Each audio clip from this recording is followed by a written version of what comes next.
When fading LED fixtures from one color to another, sometimes they will fade through undesirable colors or with fade times that aren't ideal. Color Path allows us to edit each of those details.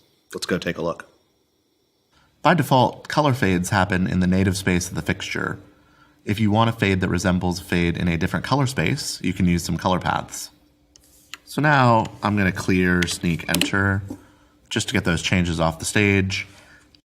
And I'm going to also hide the tint tool and show my fade tool. And for this example, instead of having my split cyc, I'm going to turn that to an amber cyc. So group 22, enter. I want to go somewhere in the nice warm amber, and I'm going to hit update, enter. And then I'm going to hit back. And let's watch this cyc fade. When I hit go, we're coming from a saturate blue through to a nice amber. So if I grab the channels that I had again, put those on the command line, any channels that are on the command line will show me my fade path in my color picker. So you can see on one side is my starting cue, which is where my channels were in 115. And then it shows you the path that they're going to take through the color space as they fade over to my destination color, which is what's stored in Q116. We can watch that again real quick. I'll just hit back. And when I hit go, you'll see our fixtures fade along that color path. If we look at our path tools, you'll see that no color path is assigned. Again, these fixtures are going to use their native color space, which is to say that because these are RGBA fixtures, each emitter is going to go from its starting point and linearly fade to its endpoint in Q116. Not only do you get a preview of what that looks like in the color space, you also get a preview ribbon directly below your path selector. And that preview ribbon actually acts as a scrub bar. So if you want to see where your fade is at any point along the way, you can drag your finger to scrub the preview. You also get some preview tools below, which allows you to go in your cue time. This happens to be a time of 5. Your go to cue default time, which is also a default of 5. You can run the cue in 5 seconds, 10 seconds. There are also controls that let you pause, resume, or skip to the end. Let's take a look at what some of our color path options are. If I drop down my menu, you'll see that we have 8 that are default in the board.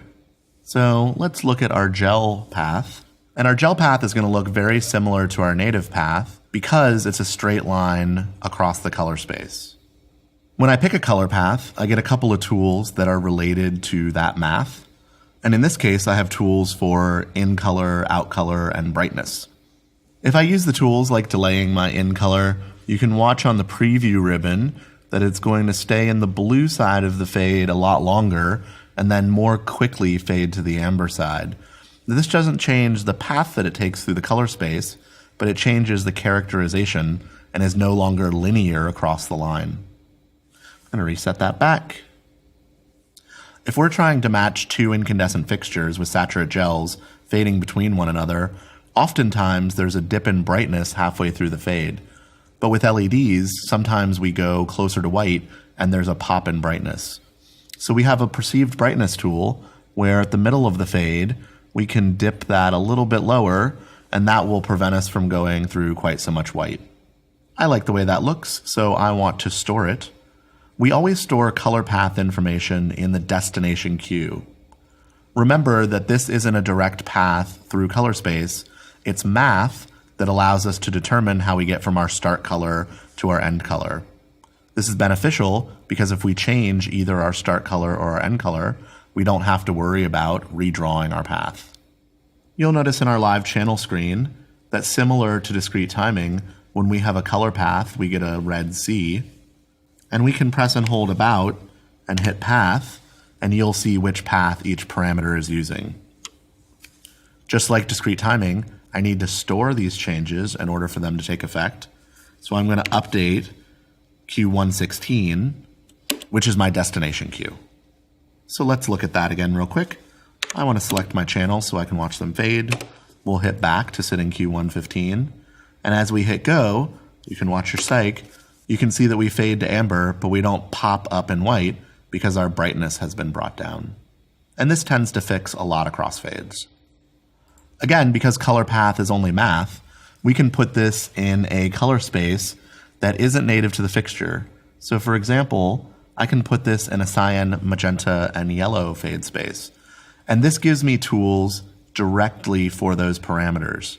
So if I want this to fade a little bit more into the magenta, I can use this tool to maybe delay going into magenta and drag that math through that color space. Let's go ahead and look at a hue saturation space.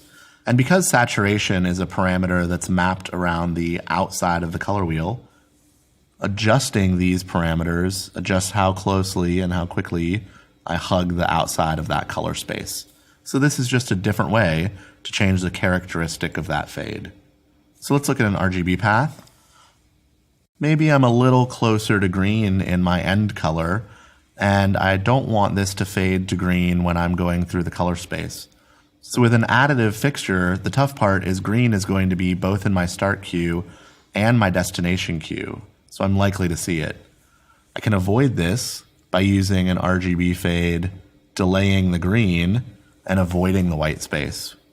If I have a path that I've adjusted that I like, I can record this and use it again later.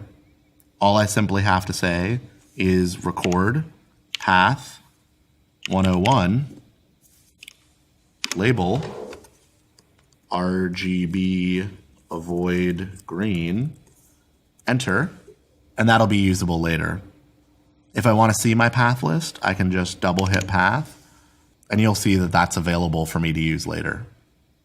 If you find that a fixture always has an undesirable fade path, you can set up a path to run on that fixture every time it fades without having to record it in every queue. I can find that in patch, so if I hit patch, in my attributes area, you'll see a color path tile. So for example, my new 101 avoid green, if I type channel 301 in patch, I can assign color path 101, and now it will use that path every time it fades. For today, I'm going to go ahead and take that color path off.